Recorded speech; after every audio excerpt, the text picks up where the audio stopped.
güzel gün bugün, təbiət gönül açır, sevgi dolu qəlbin yenə səni danışır. Cingildəsin qulaqların, cingildəsin qulaqların. Sevgim coşup taşır, seller sular kimi, bu dağları sarıyan sarmaşıklar kimi. Məni sarı qolların, məni sarı qolların. Yadıma düşmüsən yenə narın, səni xatırladır qoxusu bu baharın.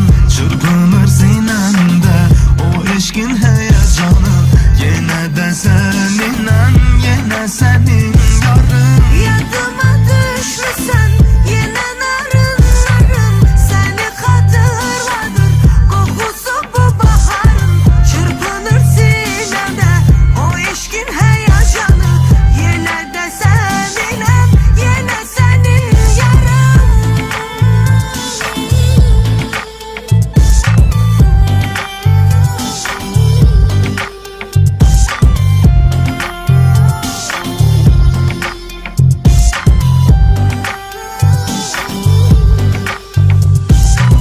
Çin olar arzular, nə keçir qəlbindən, qovuşunca biz yenə gülüm sevincindən.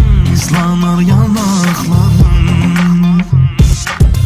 islanır yanaqların. Dağlar qərib qalar, olsa duman çənsiz, biləsən sevgilim, səndən ayrı sənsiz. Nələr çəkib bu yarım, nələr çəkib bu yarım. Yadıma düşmüsən yenə narın, səni xatırladır qoxusu bu baharın. Çırpınır sinəmdə o eşqin həyəcanı, yenə də səninəm, yenə sənin yarın. Yadıma düşmüsən yenə narın, səni xatırladır qoxusu bu baharın. Çırpınır sinəmdə o eşqin həyəcanı, yenə də səninəm, yenə sənin yarım.